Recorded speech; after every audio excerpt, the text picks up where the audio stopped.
আজ 3 দিনের সফরে ঢাকা আসছেন ডোনাল্ড লু। গুরুত্ব পাবে মার্কিন ভিসা নীতি ও র্যাবের নিষেধাজ্ঞা।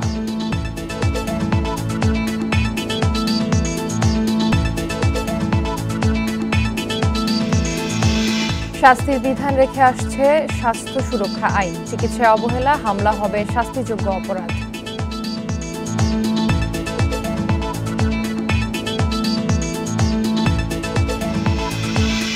সড়কে গতিসীমা নির্ধারণে ওভারটেকিং, দুর্ঘটনা বাড়ার শঙ্কা। আলাদা লেন চালকদের প্রশিক্ষণে গুরুত্ব।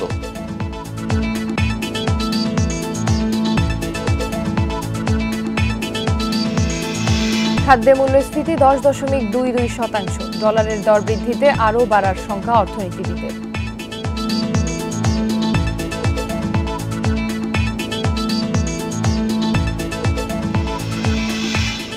রাজশাহীতে কাল থেকে শুরু হচ্ছে গুটি আম পাড়া। অপরিপক্ক নামালে ব্যবস্থা নেবে প্রশাসন।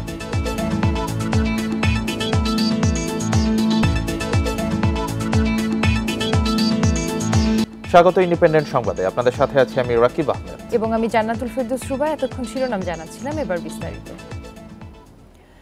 মার্কিন ভিসা নীতি ও র্যাবের ওপর নিষেধাজ্ঞা ঢাকা ওয়াশিংটন সম্পর্কে দূরত্ব তৈরি করেছে বলে মন্তব্য করেছেন পররাষ্ট্রমন্ত্রী হাসান মাহমুদ। সোমবার দুপুরে মন্ত্রণালয়ে তিনি সাংবাদিকদের বলেন, যুক্তরাষ্ট্রের দক্ষিণ ও মধ্য এশিয়া বিষয়ক সহকারী পররাষ্ট্রমন্ত্রী ডোনাল্ড লুর ঢাকা সফরে এ বিষয়ে আলোচনা হবে। 3 দিনের সফরে আজ ঢাকায় আসছেন ডোনাল্ড লু।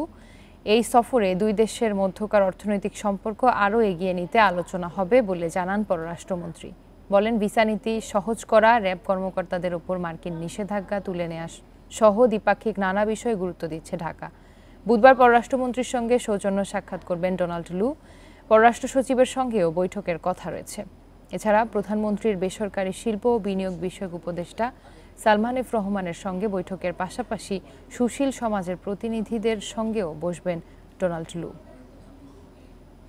মার্কিন প্রশাসন থেকে যারাই বাংলাদেশে সফর করুক না কেন, আমাদের সম্পর্ককে এগিয়ে নিয়ে যাওয়ার লক্ষ্যেই আমরা কাজ করব একসাথে। ভিসা নীতি কিংবা র্যাবের কিছু ব্যক্তি বিশেষের উপর নিষেধাজ্ঞা, সেগুলো আমাদের সম্পর্কের ক্ষেত্রে কিছুটা রেখাপাত করেছে তো বটেই, সেগুলো আমরা অবশ্যই আলোচনা করব।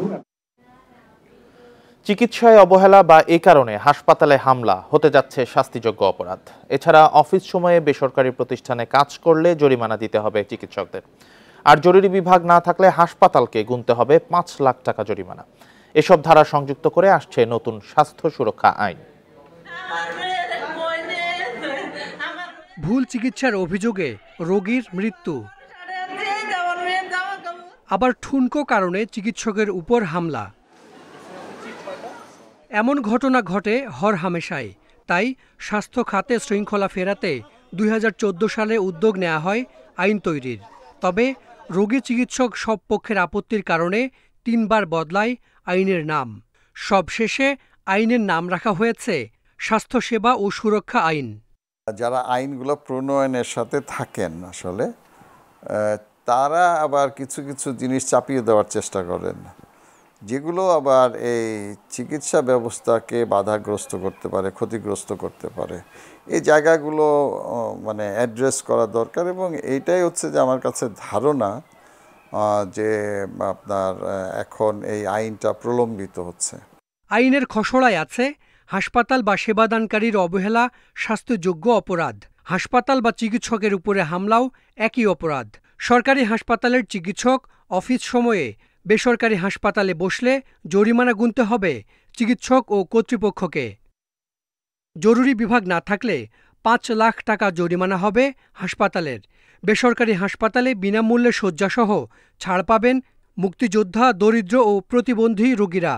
রোগীদের সঙ্গে যদি মেডিকেল নেগলিজেন্স করা হয়, অবহেলা করা হয়, তাহলে তার কি বিধান হবে, কিভাবে তারা কম্পেনসেশন পেতে পারেন, ক্ষতিপূরণ পেতে পারেন, এই মর্মে কোনো বিধান এই আইনে রাখা হয়নি। মেডিয়েশনের ব্যবস্থা যদি করা হয়, আরবিট্রেশন এবং আলাপ আলোচনা করে যদি এগুলো সমাধান করার বিধান থাকে, তাহলেই এই আইনটি যোগোপযোগী হবে। নানা দুর্বলতায় 2 বার আইনের খসড়া ফেরত দিয়েছে মন্ত্রিসভা। আবারও সংশোধনের উদ্যোগ নেওয়া হলেও কমিটিতে নেই নাগরিক প্রতিনিধি। আমি চেষ্টা করব যত দ্রুত এটা করা যায়, কারণ এটা খুব একটা ইম্পর্টেন্ট জিনিস, স্বাস্থ্য সুরক্ষা আইনটা। এটা নিয়ে আমরা কাজ শুরু করছি, ঠিক আছে। এটা আমরা যত দ্রুত এটাকে তো মন্ত্রিপরিষদে নিয়ে যেতে হবে, তারপরে ক্যাবিনেটে নিতে হবে, সেই ব্যাপারে আমরা কাজ করব। আইনটি পাশ হলে বাতিল হবে হাসপাতাল ক্লিনিক পরিচালনায় ৪২ বছরের পুরনো অধ্যাদেশ। Hasan Misbah, independent news, Dhaka. সড়ক মহাসড়কে বিভিন্ন বাহনের ভিন্ন ভিন্ন গতিসীমা নির্ধারণ করায় ওভারটেকিং ও দুর্ঘটনা বাড়ার শঙ্কা জানিয়েছেন যোগাযোগ বিশেষজ্ঞরা। সড়কে বিভিন্ন গতির বাহন চলায় শৃঙ্খলা আনতে কম গতির যানবাহনের জন্য আলাদা লেন করার পরামর্শ তাদের। এদিকে যানবাহনের গতি নিয়ে নতুন নির্দেশনা কার্যকরে সচেতনতা বৃদ্ধি ও আইনের প্রয়োগে গুরুত্ব দিচ্ছে পুলিশ। বাস, প্রাইভেট কার, মোটরসাইকেল সহ নানা বাহনে এমন বিশৃঙ্খল অবস্থা রাজধানীর প্রায় সব সড়কে। শৃঙ্খলা আনতে এক এক যানের এক এক গতিসীমা ঠিক করেছে সড়ক পরিবহন ও মহাসড়ক বিভাগ। গতিসীমা নির্ধারণ করা হয়েছে অন্যান্য শহর ও মহাসড়কের ক্ষেত্রেও। যোগাযোগ বিশেষজ্ঞরা একে ভালো সিদ্ধান্ত হিসেবে দেখছেন না। তাদের যুক্তি, ভিন্ন গতিসীমার কারণে ওভারটেকিংয়ের হার বেড়ে যাবে, যা দুর্ঘটনার বড় কারণ। যে ট্রাক চালাচ্ছে সে যদি দ্বিতীয় লেনেও থাকে, তার পেছনে যে হাই স্পিডে যেতে থাকবে সে তাকে যদি হর্নও দেয়, সে বলবে আমি 50-ই তো চালাবে, 80 কিলোমিটারের রাস্তায় আমি 50-এ চালাবো, আমাকে ওইটা বলে দিছে, তার মানে এটা বৈধতা পেয়ে গেল। এটা মহাসড়কে থ্রি হুইলার নিষিদ্ধ করলেও তা বাস্তবায়ন হয়নি।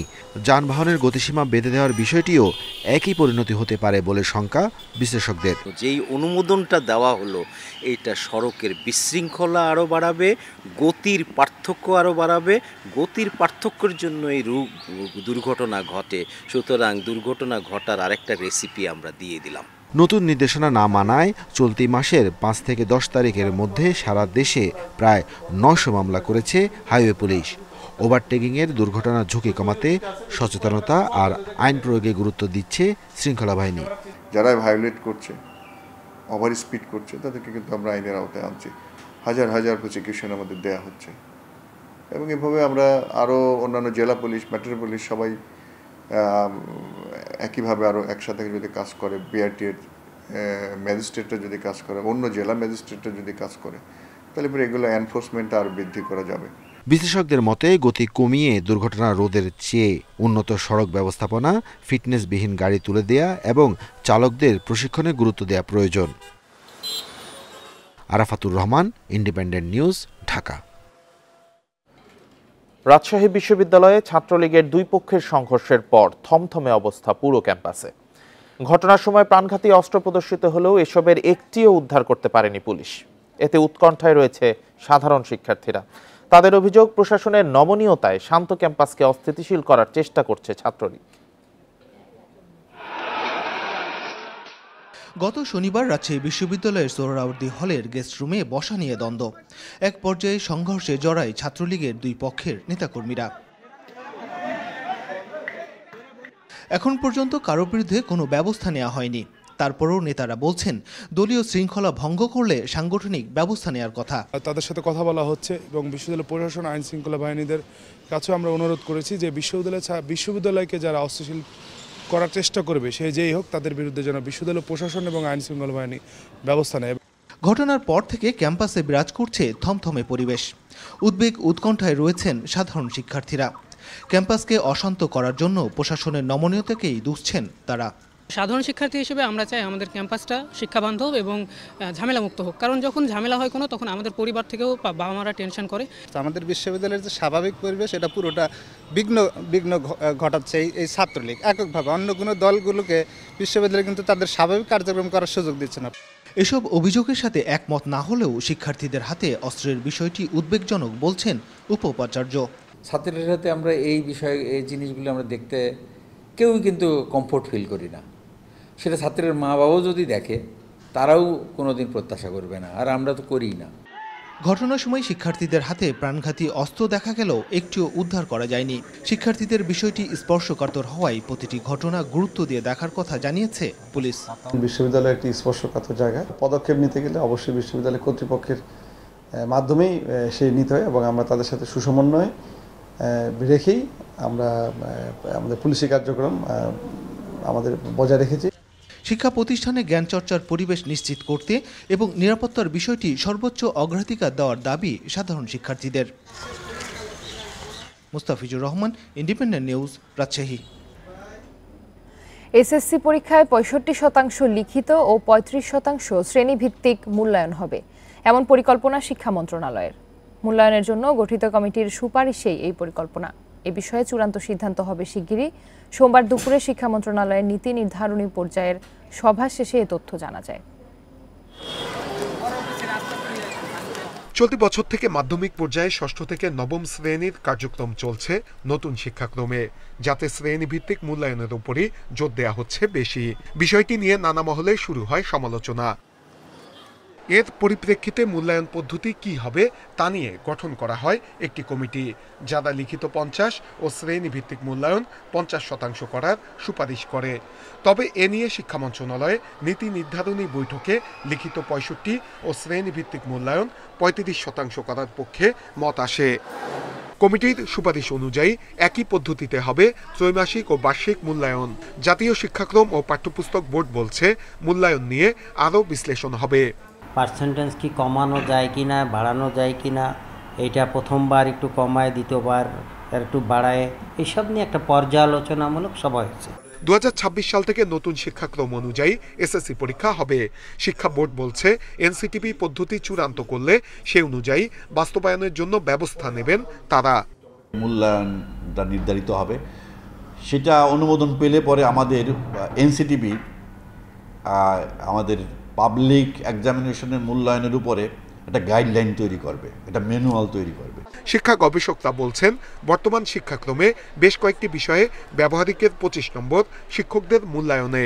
তবে এই নম্বর দেওয়ার পদ্ধতি নিয়ে অনেক সময় প্রশ্ন উঠেছে।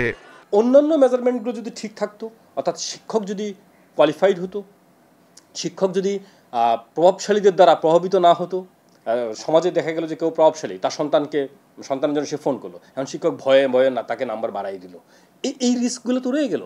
বছরের 5 মাস পার হলেও এখন পর্যন্ত মূল্যায়ন পদ্ধতি চূড়ান্ত না হওয়ায় সংকটে শিক্ষক শিক্ষার্থীরা। নূরে আলম, ইন্ডিপেন্ডেন্ট নিউজ, ঢাকা। জয়পুরহাটের পাঁচবিবিতে উপজেলা নির্বাচনে আলোচনার কেন্দ্রে জামাই শ্বশুরের প্রার্থিতা। দুজনেই আওয়ামী লীগের নেতা। তারা পরস্পরের প্রতিদ্বন্দ্বিতাকে যেমন নিয়েছেন স্বাভাবিকভাবে, তেমনি নারাজ ভোটের লড়াইয়ে ছাড় দিতে। বঙ্গবন্ধুর সময় থেকে এ পর্যন্ত পাঁচবিবিতে আওয়ামী লীগের বিভিন্ন পদে দায়িত্ব পালন করছেন আবু বকর সিদ্দিক।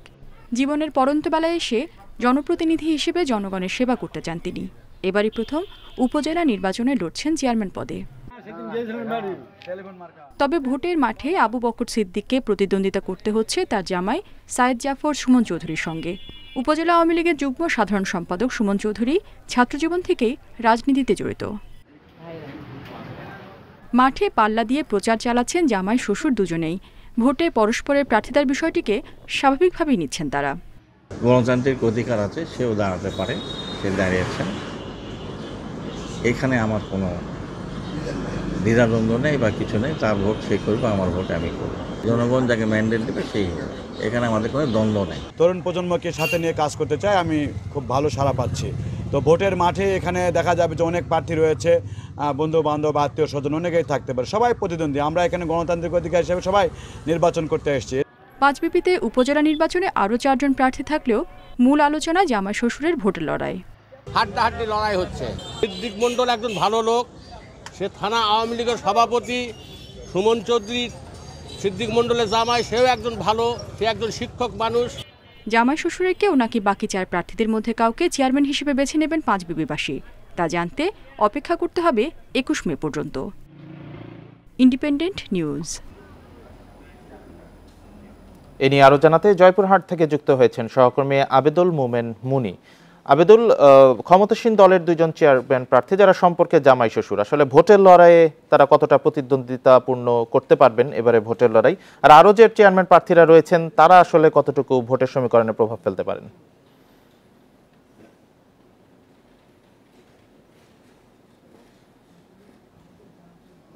আপনি নিশ্চয়ই জানেন যে জয়পুরহাটের পাঁচবিবি উপজেলার নির্বাচন অনুষ্ঠিত হতে যাচ্ছে আগামী 21 মে।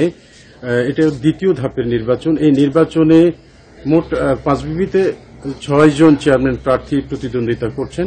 এই 6 জনের মধ্যে কিন্তু 5 জনই আওয়ামী লীগ নেতা এবং তারা প্রভাবশালী। এর মধ্যে 2 জন জামাই শ্বশুর সম্পর্কে। এই 2 জামাই জাফর সাইদ চৌধুরী সুমন এবং শ্বশুর আবু বকর সিদ্দিক মণ্ডল। আবু বকর সিদ্দিক মণ্ডল দীর্ঘদিন ধরে আওয়ামী লীগের রাজনীতির সাথে জড়িত এবং একজন জেলা প্রবীণ এবং বর্ষিয়ান নেতা। আর জামাই পারিবারিকভাবেও আওয়ামী লীগের রাজনীতির সাথে জড়িত। তাদের দুইজনেরই বিশেষ করে স্বাধীনতা সপক্ষের যে রাজনৈতিক দল, সেই দলে তাদের কিন্তু দীর্ঘ অবদান রয়েছে জামাই শ্বশুর দুজনেরই। তবে এবারের যে নির্বাচন, এই নির্বাচনে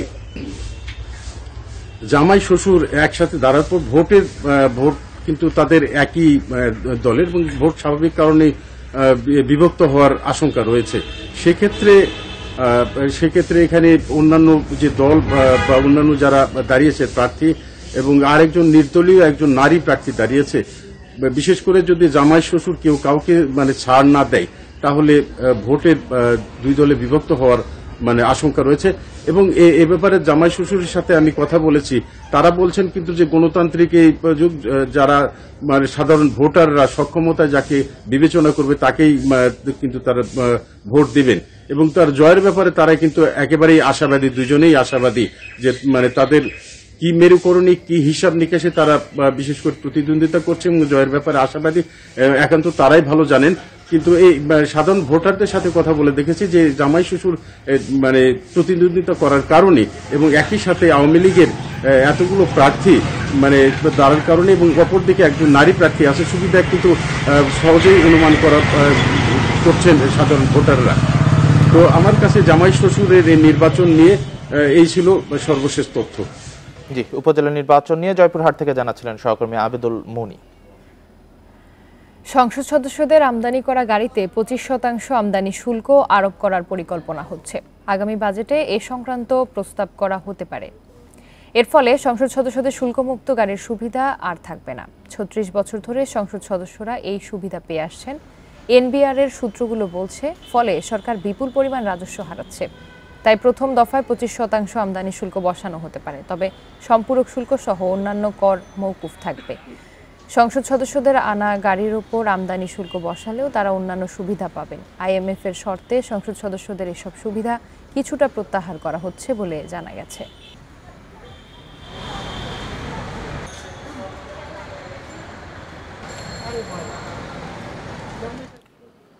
প্রাণ ভিক্ষার আবেদন নাকচ না হওয়া পর্যন্ত ফাঁসির আসামিকে কন্ডেম সেলে রাখা যাবে না। বিচারপতি শেখ হাসান আরিফ ও বিচারপতি বজলুর রহমানের হাইকোর্ট বেঞ্চ এ রায় দিয়েছেন।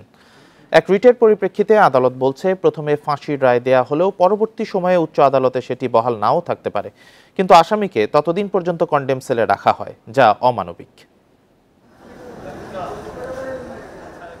বিচারিক আদালতে ফাঁসির রায় হওয়ার সাথে সাথে আসামিকে রাখা হয় কন্ডেম সেলে।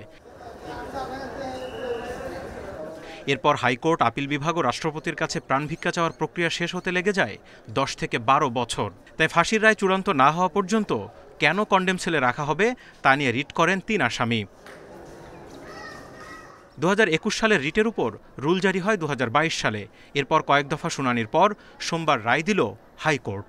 আদালত নির্দেশ দিয়েছে, এখন যারা কন্ডেম সেলে আছে তাদের 2 বছরের মধ্যে সরাতে হবে। এছাড়া কেউ ফাঁসির আসামির তথ্য জানতে চাইলে তা দিতে হবে এবং নতুন জেল কোডে এই রায় অন্তর্ভুক্ত করতে হবে।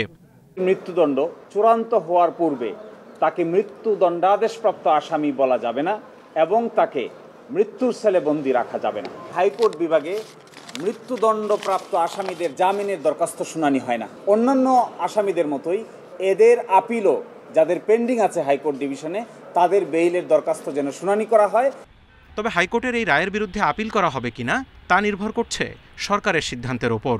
সুপ্রিম কোর্ট ডিসাইড না করার মতো কোনো কিছু ফাইনাল হয় না, কারণ আপনারা জানেন সংবিধানের 111 অনুযায়ী সুপ্রিম কোর্ট যে আদেশ দেবে, হাইকোর্টেরটা সবার উপর বাধ্য এবং সুপ্রিম কোর্টেরটা হাইকোর্ট সহ সবার উপর বাধ্য। অতএব সুপ্রিম কোর্ট গেলে বলা যাবে যে ডিসাইড করছেন লটা সেটেল করতে হলে সুপ্রিম কোর্টে যেতে হয়। তো এই ক্ষেত্রে আমি এখন তো নিজে জানি না, গভর্নমেন্টের সাথে কথা বলবো, আলোচনা করবো, যদি গভর্নমেন্ট আমাকে ইনস্ট্রাকশন দেয় আমি ডেফিনেটলি সুপ্রিম কোর্টে যাবো। বিচারিক প্রক্রিয়ার দীর্ঘসূত্রতা প্রসঙ্গ উঠে আসে এই রায়ে। এ সময় সাগর রুনি হত্যা মামলার উদাহরণ টানেন আদালত। Zahidul Bashar, independent news, Dhaka. গেল এপ্রিলে গ্রামে জীবনযাত্রার ব্যয় বেড়েছে। এ সময় গ্রামে গড় মূল্যস্ফীতি দাঁড়িয়েছে ৯.৯২%, যা শহরের চেয়ে বেশি। পরিসংখ্যান ব্যুরোর তথ্য মতে এপ্রিলে খাদ্যপণ্যে মূল্যস্ফীতি 10% ছাড়িয়েছে। অর্থনীতিবিদরা বলছেন, ডলারের দর বৃদ্ধি এ মূল্যস্ফীতিকে আরও উস্কে দেবে। নিত্যপণ্যের দাম অনেক দিন ধরেই চড়া। এর সঙ্গে চিকিৎসা, পরিবহন সহ খাদ্য বহির্ভূত খাতেও খরচ বেড়েছে। সব মিলিয়ে মূল্যস্ফীতির চাপে হিমশিম খাচ্ছে সবাই। সরকারের বিভিন্ন পদক্ষেপের পরও মূল্যস্ফীতি কমছে না। বিবিএসের তথ্য বলছে, সার্বিক মূল্যস্ফীতি এখনও 10%-এর কাছাকাছি। গেল এপ্রিলে মূল্যস্ফীতি দাঁড়ায় 9.74%, আর খাদ্যে মূল্যস্ফীতি বেড়েছে 10.22% পর্যন্ত। তবে বিআইডিএস-এর গবেষণায় উঠে এসেছে, বর্তমানে খাদ্য মূল্যস্ফীতি 15%। বিশ্লেষকরা বলছেন, মূল্যস্ফীতি এক ধরনের কর, যা ধনী গরিব সবার চাপ বাড়ায়। আমাদের রাজস্ব নীতি এবং আর্থিক নীতির মধ্যে সেখানে আমি মনে করি যে একটা বড় দুর্বলতা রয়েছে। আর দ্বিতীয় কারণ হচ্ছে যে বৈশ্বিক কনটেক্সটে বাংলাদেশের অর্থনীতির যে আচরণ, সেটা যথাসময়ে যথাযথ ব্যবস্থা না নেওয়ার কারণে। পরিসংখ্যান ব্যুরোর প্রতিবেদনে দেখা যায়, শহরের চেয়ে গ্রামের মানুষের কষ্ট বেড়েছে। গ্রামে গড় মূল্যস্ফীতি 9.92%, যেখানে শহরাঞ্চলের গড় মূল্যস্ফীতি 9.46%। টাকার অবমূল্যায়ন কিন্তু একটা বিরাট বিষয়, কারণ আমাদের মূল্যস্ফীতির 50% অন এন এভারেজ 50% মূল্যস্ফীতির দায় হচ্ছে আমাদের ফরেন কারেন্সি। আইএমএফ এর ঋণের শর্তের একটি মূল্যস্ফীতি কমানো। সে হিসেবে চলতি অর্থ বছরের শেষে মূল্যস্ফীতি 7.5% নামিয়ে আনতে হবে। উমন হারাজমি, ইন্ডিপেন্ডেন্ট নিউজ, ঢাকা। ডলারের দাম 1 লাফে 60 টাকা বাড়ানোয় সবচেয়ে নেতিবাচক প্রভাব পড়বে জ্বালানি ও বিদ্যুৎ খাতে। আগামী মাসেই ভোক্তা পর্যায়ে এসব পণ্যের দাম বৃদ্ধির আশঙ্কা রয়েছে। উচ্চ মূল্যস্ফীতির বাজারে যা আরও ভয়াবহ হবে বলে মত ব্যবসায়ীদের। বিশেষজ্ঞরা বলছেন, ভোক্তার উপর পুরো চাপ না দিয়ে বিদ্যুতের উৎপাদন খরচ কমানোর পথ খুঁজতে হবে সরকারকে। গেল বছর 600 কোটি ডলারের বেশি জ্বালানি তেল আমদানি করে বাংলাদেশ। এলএনজি আমদানি ও টার্মিনাল ভাড়া বাবদ বছরে খরচ হয় 350 কোটি ডলার। সব মিলিয়ে জ্বালানি খাতে ব্যয় মোট আমদানির 15%-এর বেশি। এমন পরিস্থিতিতে ডলার প্রতি 7 টাকা দাম বৃদ্ধিতে টাকার অঙ্কে খরচ বাড়বে 6%-এর বেশি। বিশ্ববাজারের সঙ্গে সমন্বয়ে চলতি মাসেও ডিজেলের দাম বাড়ে লিটারে 1 টাকা। ডলারের বাড়তি দরের সাথে এই সমন্বয়ের বড় প্রভাব পড়বে জুন মাসে। জ্বালানি খরচ বৃদ্ধিতে বিদ্যুতের উৎপাদন খরচও বাড়বে, যার নেতিবাচক প্রভাব পড়বে শিল্প খাতে। সামগ্রিক বিজনেস সিচুয়েশন কিন্তু বাংলাদেশের জন্য একটা পজিটিভ ভাইবের মধ্যে নেই, কারণ এর সাথে সাথে আপনার ডলার ইম্প্যাক্ট রয়েছে, এর সাথে সাথে আপনার ব্যাংকের ইন্টারেস্ট রেট রয়েছে। ফলে আমি বলবো যে এটা মরার উপর খাড়ার ঘাড়ের মতো, যে আপনার বছরে 4 বার বা 3 বার বাড়ানোর যে রোডম্যাপ করছে। খাদ্য এবং জ্বালানি এই দুটোর উপর একটা সাংঘাতিকভাবে একটা চাপ আসবে। মূলত চাপটা আসবে যে ডলারের যে কনভার্সন রেটটা টাকার সাথে সমন্বয় করা হয়েছে সেই জায়গাটাতে। ফলে উৎপাদন খাতে দাম বাড়বে, ভোক্তা এটা সাফার করবে। গত অর্থবছর বিদ্যুৎ খাতে 39,500 কোটি টাকা ভর্তুকি দিতে হয়েছে। আগামী 3 বছরে ভর্তুকি থেকে সরে আসতে চায় সরকার। বিশ্লেষকরা বলছেন, এক্ষেত্রে কেবল দাম বাড়ালে অনেকেই বিদ্যুৎ ব্যবহার কমাবে, বাড়বে বিদ্যুৎ চুরি। যথাসম্ভব চেষ্টা করা উচিত বিদ্যুতের দাম বৃদ্ধি না করা, বরঞ্চ উৎপাদন খরচ কীভাবে কমানো যায় সেটা যদি ভালোভাবে পরিকল্পনা করে, কিছুটা হলেও যদি উৎপাদন খরচ কমিয়ে আনা যায়। তেলভিত্তিক বিদ্যুৎ যদি আমরা বন্ধ করে রাখতে পারি, এই মুহূর্তে কয়লার মূল্য কম আছে, কয়লা ভিত্তিক বিদ্যুৎ কেন্দ্রের উৎপাদন খরচ প্রায় 10 টাকার কাছাকাছি নেমে এসছে। আর নিজস্ব গ্যাস উৎপাদনটা বাড়াতে হবে, অর্থাৎ জ্বালানি সরবরাহটা বাড়াতে হবে। বাংলাদেশ বিদ্যুৎ উন্নয়ন বোর্ড পিডিবির তথ্যমতে ডলার দর 1 টাকা বৃদ্ধিতে বার্ষিক খরচ বাড়ে 474 কোটি টাকা। Hari Saha, independent news, Dhaka. রাজধানীর মালিবাগে ট্রেনের ধাক্কায় সিফাত নামের সদ্য এসএসসি পাস এক শিক্ষার্থী নিহত হয়েছে। সোমবার রাত 8:30টার দিকে গুলবাগে আনসার ক্যাম্পের সামনে এই ঘটনা ঘটে। স্থানীয়রা জানায়, রাতে ওই শিক্ষার্থী রেল লাইন পার হচ্ছিলেন। এ সময় কমলাপুর থেকে ছেড়ে আসা একটি ট্রেনের ধাক্কায় গুরুতর আহত হন সিফাত। পরে তাকে উদ্ধার করে ঢাকা মেডিকেলে নেওয়া হলে চিকিৎসক মৃত ঘোষণা করেন। সিফাতের বাড়ি শরীয়তপুরের জাজিরা উপজেলার কৃষ্ণনগর গ্রামে। সে এবছর Jatrabari ideal school and college থেকে এসএসসি পরীক্ষায় উত্তীর্ণ হয়েছিল।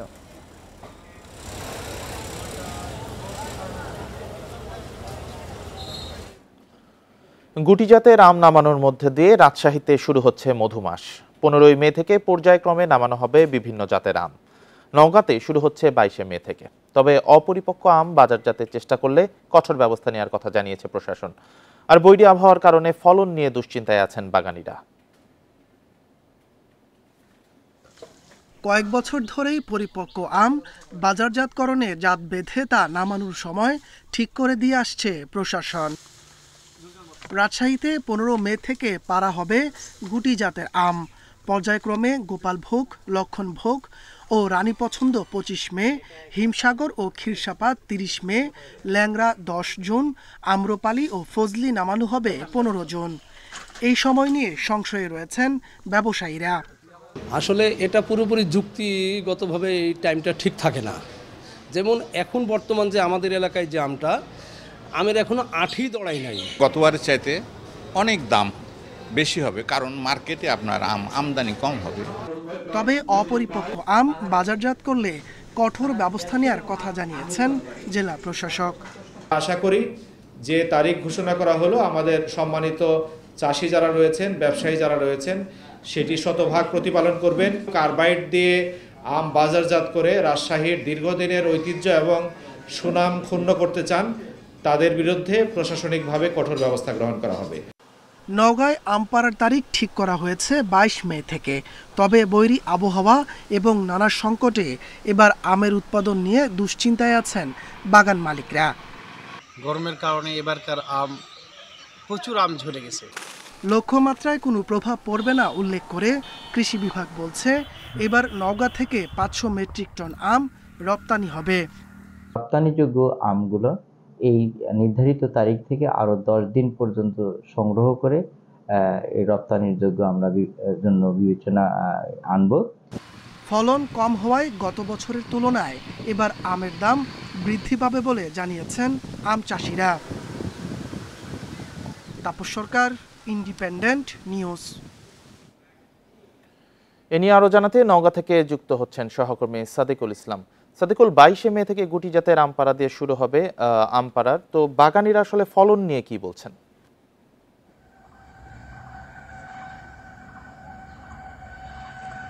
আমি শুরুতে আপনাকে যে তথ্যটি দিতে চাই, আপনি জানেন যে গত কয়েক বছর ধরে কিন্তু আম উৎপাদনে নওগাঁ শীর্ষ অবস্থানে ছিল এবং এবছরও কৃষকরা আশা করেছিল যে এবারও শীর্ষস্থান অবস্থান করবে। কিন্তু আপনাকে জানেন যে বৈরী আবহাওয়ার কারণে, অর্থাৎ যখন আমে মুকুল আসে সেই সময়টাতে আপনার বৃষ্টিপাতের কারণে আপনার মুকুলের পরাগায়নটা বাধাগ্রস্ত হয় এবং তখনই কিন্তু গুটি যে আমটি সেটি কিন্তু অনেক কম আসে। আর এরপরে আপনি জানেন যে গত 4 থেকে 5 সপ্তাহ ধরে এক নাগারে আপনার দাবদাহের কারণে আপনার এই গুটি যে আমগুলো সেটি প্রায় অর্ধেক কিন্তু গাছ থেকে ঝরে পড়েছে। কৃষকরা যেটি জানিয়েছেন যে এবারে কিন্তু আমের যে উৎপাদন সেটি কিন্তু অর্ধেকেরও কম হবে এবং এই কারণে আমের মূল্য বৃদ্ধিরও কিন্তু একটি শঙ্কা রয়েছে। আমার সাথে কথা হয় কৃষি সম্প্রসারণ অধিদপ্তরের উপপরিচালক আপনার আবুল কালাম আজাদের সঙ্গে। তিনি যেটি জানিয়েছেন যে এবারে কিন্তু নওগাঁ জেলায় 30,300 হেক্টর জমিতে কিন্তু আমের চাষ করা হয়েছে এবং এই থেকে তাদের লক্ষ্যমাত্রা আছে প্রায় 4 লাখ মেট্রিক টন আম উৎপাদনের। কিন্তু কৃষকরা যেটি বলছেন যে এবারে কিন্তু অর্ধেক আম পাবেন কিনা এ নিয়ে নিশ্চয়তা আছে। এর মধ্যে আপনি যখন আম ঝরে পড়েছে তার উপরে কিন্তু বিভিন্ন রোগবালাই এবং পোকামাকড়ের আক্রমণ দেখা দিয়েছে। আপনাকে জানতে চাই যে ইতিমধ্যে আমরা যেটি দেখেছি বাগানগুলোতে যে আম আছে সেই আমের যে বোটার নিচে কিন্তু কালো বর্ণ ধারণ করছে এবং কালো বর্ণ ধারণের ফলে একসময় কিন্তু আম গাছ থেকে ঝরে পড়ছে। চাষিরা বলছেন যে এই অবস্থায় তারা কিন্তু কৃষি বিভাগের পরামর্শ নিয়ে পানি, অন্যান্য ওষুধপত্র স্প্রে করছেন, কিন্তু কাঙ্ক্ষিত কিন্তু সেরকম কোনো ফলাফল আসছে না। এই অবস্থায় কিন্তু তারা একটা অনেক বড় ধরনের দুশ্চিন্তায় আছেন আমের ফলন নিয়ে। এই ছিল মোটামুটি আমার কাছে নওগাঁ পরিস্থিতি। নওগাঁ থেকে জানাচ্ছিলেন সহকর্মী সাদিকুল ইসলাম। শুধু শিশু নয়, এখন বড়দের জন্য কাঠের বাইসাইকেল তৈরি হচ্ছে বাগেরহাটে। সঙ্গে আছে চিলড্রেন ব্যালেন্স বাইক। এছাড়া নারকেলের ছোবা দিয়ে বানানো হচ্ছে নানা বাহারি তৈজস ও শৌখিন পণ্য। এসব রপ্তানি হচ্ছে আমেরিকা, ইউরোপের বিভিন্ন দেশে। আসছে বৈদেশিক মুদ্রা, হচ্ছে কর্মসংস্থানও। কাঠের বাইসাইকেল, হ্যান্ডেল, মাডগার্ড, সিটও প্লাস্টিকের নয়, কাঠের। তৈরি হচ্ছে বাগেরহাটের বেসিক শিল্পনগরীতে। ন্যাচারাল ফাইবার কারখানা তৈরি করছে ফ্রেম, চাকা, আবার হ্যান্ডেলও। এর মধ্যে আছে শিশুদের শারীরিক মানসিক ভারসাম্য ঠিক রাখতে তৈরি চিলড্রেন ব্যালেন্স বাইকও। চাকা থেকে শুরু করে পুরোটাই কাঠের। দিনে তৈরি হচ্ছে শতাধিক। পরিবেশ বান্ধব বলে রপ্তানি হচ্ছে গ্রিস, বেলজিয়াম সহ ইউরোপের নানা দেশে। কাঠের সাইকেলগুলি নিয়ে তারাই মুভ করে শহরের ভিতরে বা বাইরে, যে সাইকেলগুলি ট্রামে বা বাসে ফোল্ড করে নিতে পারে। তা কাঠের সাইকেলগুলিতে এই ব্যবস্থা আছে। আর আমার সবচেয়ে বড় সুবিধা হচ্ছে আমার ক্রেতা তারা পরিবেশ বান্ধব পণ্য চায়। শুধু বাইসাইকেল নয়, এখানে তৈরি হচ্ছে নারকেলের ছোবড়ায় নানা বাহারি আসবাব, আছে পোষা প্রাণীর খেলনা, পাখির বাসাসহ নিত্য প্রয়োজনীয় আকর্ষণীয় সব পণ্য। আশেপাশের যারা থাকে, যারা বাইরে কাজ করবে না, মিল কারখানায় কাজ করে না, রাস্তাঘাটে কাজ করে না, গৃহবধূ অথবা ছাত্রী, এখানে সব মহিলা কাজ করে। আমেরিকা থেকে ইতালি, ফ্রান্সেও যাচ্ছে এসব। সৃষ্টি হচ্ছে নতুন বাজার ও কর্মসংস্থান, আসছে বৈদেশিক মুদ্রা। উদ্যোক্তারা বলছেন, লবণ পানিতে থেকে চিংড়ি পোনা সংগ্রহ করতে গিয়ে নানা রোগে ভুগছেন উপকূলের নারী। এ শিল্প তাদের জন্য তৈরি করছে অপার সম্ভাবনা। নারকেলের হার্ড সেল দিয়ে আপনার অ্যাক্টিভেটেড কার্বন তৈরি করা যায়। আমার দেশে অ্যাক্টিভেটেড কার্বন পুরোটাই আমদানি হয়। নারকেলের পানি যেটা আমরা ফেলে দেই, খাই না, ম্যাচিউরড নারকেলের পানি, এটা দিয়ে ভিনেগার তৈরি করা যায়। লবণ পানি ওঠাটা যদি বন্ধ করে দেওয়া যায় কোনোভাবে, তাহলে আবার পূর্বে অবস্থা ফিরে আসবে। বাগেরহাটের পাশেই হয়েছে মংলার অর্থনৈতিক অঞ্চল। সেখানে পরিবেশ বান্ধব এই শিল্প বিকাশ অর্থনীতিতে বড় ভূমিকা রাখবে বলে মনে করেন উদ্যোক্তারা। ইউরোপের বাজারে ব্যাপক জনপ্রিয়তা ও চাহিদা থাকলেও বাংলাদেশে খুব বেশি পরিচিতি নাই। স্থানীয় উদ্যোক্তাদের স্বপ্ন, পরিবেশ বান্ধব এই সাইকেলটি একদিন বাংলাদেশের তরুণ প্রজন্ম গ্রহণ করবে এবং দেশের সমস্ত জায়গায় এই সাইকেলের ব্যাপক প্রচলন ঘটবে। Shahriar Anirban, independent news, Bagerhat. আবহাওয়া অনুকূলে থাকায় এবং তুলনামূলক রোগবালাই কম হওয়ায় দিনাজপুরে ধানের বাম্পার ফলন হয়েছে। ধানে পাক ধরায় দ্রুত ঘরে তুলতে ব্যস্ত সময় পার করছেন কৃষকরা। এরই মাঝে চলছে ধান কাটা মারাই। প্রাকৃতিক দুর্যোগের আগে ফসল ঘরে তুলতে চান কৃষকেরা। দিনাজপুরে দিগন্তজোড়া ফসলের মাঠ সোনালী রঙে রঙিন হয়েছে বোরো পাকা ধানের শীষে। প্রাকৃতিক দুর্যোগ আর রোগবালাইয়ের আক্রমণ না থাকায় জেলায় এবার আশানুরূপ ফসল হয়েছে। কৃষকরা বলছে, গতবারের চাইতে বিঘাপ্রতি ফলন বেড়েছে 1 থেকে 2 মন। চিকন জাতের ধান বিঘাপ্রতি ফলন হয়েছে 22 থেকে 25 মন। কৃষি শ্রমিক ও হারভেস্টার মেশিন দিয়ে চলছে ধান কাটা মারাই। ধান উৎপাদনের সকল উপকরণের দাম বেড়ে যাওয়ায় ধানের ন্যায্য দাম পাওয়া নিয়ে শঙ্কায় কৃষকরা। বাজারে যদি বেশি না পায় তাহলে পোষাবে না। তবে আগামী বছর হচ্ছে এবার একটু ধানের দাম, ওই ওজনের ধানটা অনেক আগে আছে। ধান কাটছি 3,500 টাকা বিঘা, এখানে আমার পস্তা হচ্ছে না, খরচই হচ্ছে না ঠিক মতো। কৃষি বিভাগের মাঠ পর্যায়ের কর্মীদের পরামর্শ এবং কৃষকদের পরিচর্যার কারণে ফলন ভালো হওয়ার দাবি কৃষি কর্মকর্তাদের। পোকামাকড় কম হয়েছে, কৃষকরা সঠিক পরিচর্যা দিয়েছে, আমাদের মাঠ পর্যায়ের কর্মীরা অত্যন্ত সচেতন ছিল, কৃষকদেরকে পরামর্শ দিয়েছে এবং কৃষকরাও সচেষ্ট ছিল। ফলে কোনো ধরনের ক্ষতি তো হয়নি, বরং আবহাওয়া অনুকূলে থাকায় এবছর ফলন খুবই ভালো হয়েছে। এবছর দিনাজপুরে 1,74,510 হেক্টর জমিতে বোরো ধানের ফলন হয়েছে। Independent news. পঞ্চগড়ের তেঁতুলিয়ায় 400-র বেশি মেশিন দিয়ে নিয়ম না মেনে ভাঙা হচ্ছে পাথর। 2 কিলোমিটার এলাকা জুড়ে বেশিরভাগ মেশিন মানুষের ঘরবাড়ি ও ফসলের ক্ষেতের পাশে বসানো হয়েছে। এতে শব্দ দূষণের পাশাপাশি বায়ু দূষণে ক্ষতি হচ্ছে প্রকৃতি ও জনস্বাস্থ্যের। কৃত্রিম মেঘাচ্ছন্ন পরিবেশ, কোনো কারখানার ধোঁয়া বা শীতের ঘন কুয়াশা নয়। নিয়ম না মেনে মেশিন দিয়ে পাথর ভাঙার কারণে সৃষ্ট ধূলিকণায় এভাবেই অন্ধকারাচ্ছন্ন হয়ে পড়ে পঞ্চগড়ের বাংলাবান্ধা এলাকা। প্রতিদিন সকাল থেকে সন্ধ্যা পর্যন্ত 2 কিলোমিটার এলাকায় 400-র বেশি মেশিন দিয়ে চলে পাথর ভাঙার কাজ। পানি ব্যবহারের নির্দেশনা থাকলেও সে নিয়মকেও মানছে না, এতে বায়ু দূষণ বাড়ছে। আমার মা অসুস্থ ছিল, আমার মা মারা গেছে, হাইপাই ছিল, মারা গেছে। আমার বাবা অসুস্থ ছিল, অসুস্থ হাতে আমি কাম করছি। আমার শরীরের সমস্যা, মনে করেন যে হাঁটুয়ার ব্যথা, মনে করেন যে মাথা ঘুরে চক্কর দেয়, এছাড়া শ্বাস প্রশ্বাসের ক্ষতি হয়। ধুলার কারণে ফসলের ক্ষেত নষ্ট হচ্ছে, প্রশাসনের সাথে আলোচনা করেও এই সংকটের সমাধান মিলছে না।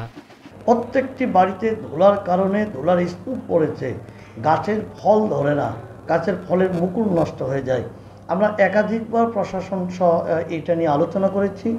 আসলে আলোচনা পর্যন্ত আমাদের সীমাবদ্ধতা থাকে। পাথর ভাঙার সময় পানি ব্যবহার করা না হলে ব্যবস্থা নেওয়ার হুঁশিয়ারি প্রশাসনের। স্থলবন্দর কর্তৃপক্ষের যে চেয়ারম্যান মহোদয় উনি এসেছিলেন এবং স্যারের নেতৃত্বে স্টোন ক্র্যাশিং যারা করে এই মালিক শ্রমিকদের নিয়ে আমরা একটা মিটিংও করেছিলাম।